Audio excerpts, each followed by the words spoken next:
آپ غور کریں، یوسف جیسا نبی اگر جذباتی ہو کر باپ کے لیے اٹھ کر کے کھڑے ہونا بھول جائے تو اللہ کہتا ہے کہ تیرے گھر اب کوئی نبی پیدا نہیں ہوگا۔ آج اگر بیٹے باپ کو آنکھیں دکھائیں، باپ پر ہاتھ اٹھائیں، باپ کو گھور کے دیکھیں، باپ کو گھر سے نکالیں، باپ کو مار پیٹ کریں، اندازہ کریں۔ یہ مالیگاؤں شہر آج بھی ایسا ہے، بے شمار باپ ایسے ہیں جو خون کے آنسو رو رہے ہیں، اور وہ چاہتے یہ ہیں کہ ان کو کوئی پناہ ملے۔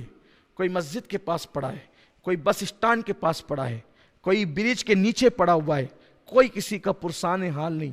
لوگ پہلے کہتے تھے، کیا کہتے تھے لوگ؟ یار جیتے جی کچھ کر لو اپنے لیے، مرنے کے بعد پتہ نہیں اولاد فاتحہ کرے گی کہ نہیں کرے گی۔ میں کہتا ہوں اب تو جیتے جی کے لیے بھی کچھ انتظام کر کے رکھو، جیتے جی بھی اولاد کام نہیں آئے گی۔ لیکن ایک بات یاد رکھنا، اور ہمیشہ یاد رکھنا، یہ بات بالکل سچی ہے، اگر ہم نے اپنے ماں باپ کے ساتھ اچھا سلوک کیا ہے، اس سے بہتر سلوک ہماری اولاد ہمارے ساتھ کرے گی، اور اگر ہم نے اپنے ماں باپ کے ساتھ اچھا سلوک نہیں کیا ہے تو بدترین سلوک کرے گی۔ ایک روایت پڑھ کے بات مکمل کرتا ہوں، ایک حدیث پاک۔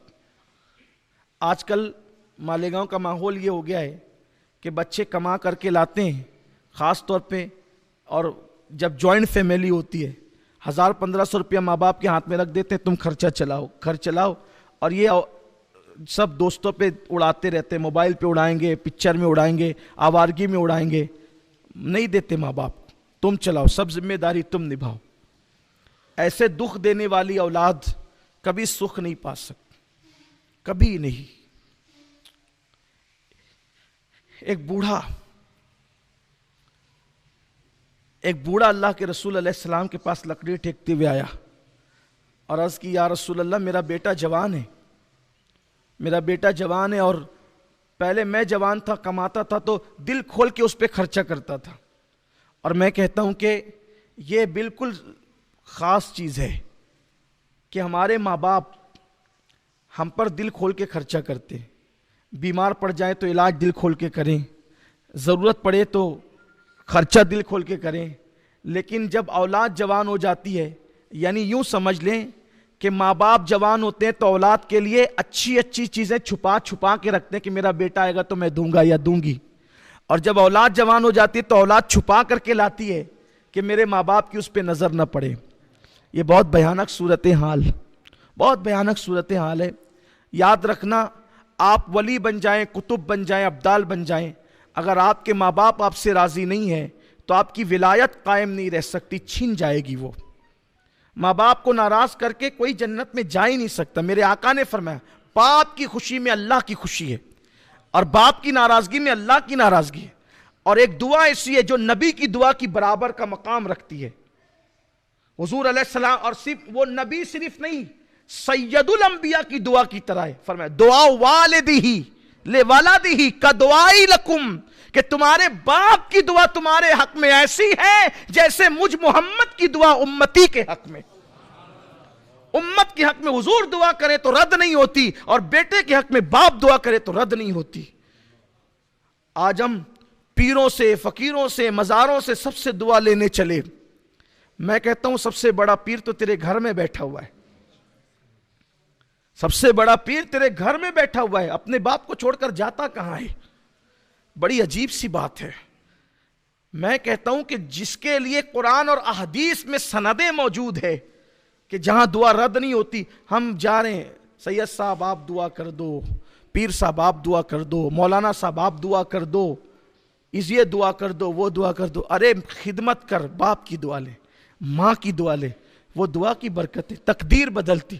میں کہتا ہوں ولی کی دعا ولی کا درجہ رکھتی ہے، نبی کا درجہ نہیں رکھتی، لیکن باپ کی دعا تو سید الانبیاء کی دعا کا درجہ رکھتی۔ کیا فرمایا؟ یہ نہیں کہا کہ باپ کی دعا نبی کی دعا کی طرح نہیں، یہ فرمایا، آقا فرماتے ہیں دعا والدہ لولدہ کا دعائی لکم، جیسے حضور نے کہا جیسے میری دعا تمہارے لیے، حضور نے کہا میری دعا تمہارے لیے جو درجہ رکھتی ہے وہی دعا باپ کی دعا بیٹے کے حق میں درجہ رکھتی ہے۔ اس دعا کی اہمیت کون جانتا ہے؟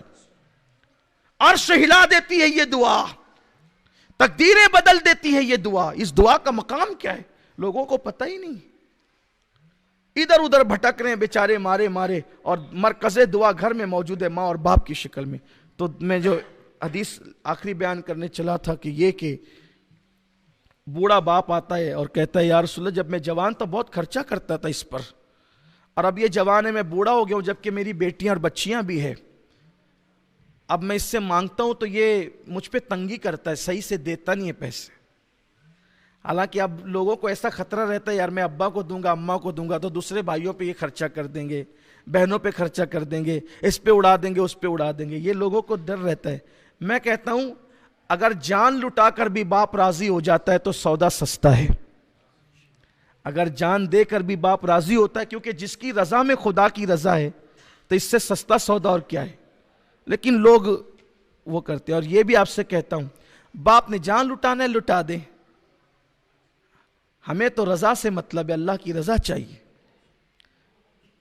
میں دیکھ رہا ہوں میری نگاہیں چھوٹی سی عمر میں ان تجربات سے گزر رہی ہے کہ کچھ لوگوں کو میں نے دیکھا جو مسجد کے اندر پانچوں وقت جماعت میں موجود ہیں، داڑیاں بھی بڑی ہے، ٹوپیاں بھی سروں پر ہے، ہر سال رمضان شریف میں عمرہ کو بھی جا رہے ہیں، ہر سال حج کو بھی جا رہے ہیں، سب کر رہے ہیں، لیکن ماں باپ کی وہ خبرگیری ان کے یہاں نہیں ہے جو ہونی چاہیے۔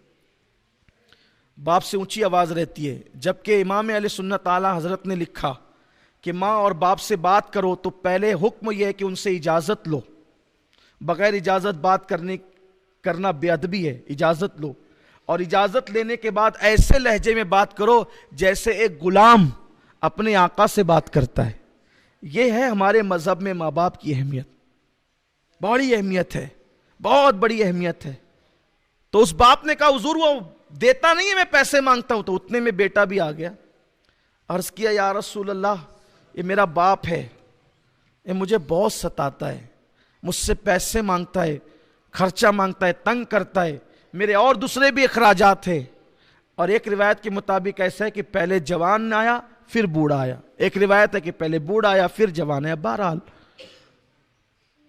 اب جب یہ بات ہوئی نا، بوڑھے باپ کی بات سنی، جوان سامنے آ گیا، تو میرے آقا رونے لگے بوڑھے کی بات سن کے، اور حضور نے جو جواب فرمایا وہ یہ، آقا فرماتے ہیں اے بوڑھے جہاں جہاں تک تیری فریاد کی آواز پہنچی میں دیکھ رہا ہوں کہ ہر پتھر ہر درخت ذرہ ذرہ رو رہا ہے تیری آواز کو سن کر کے۔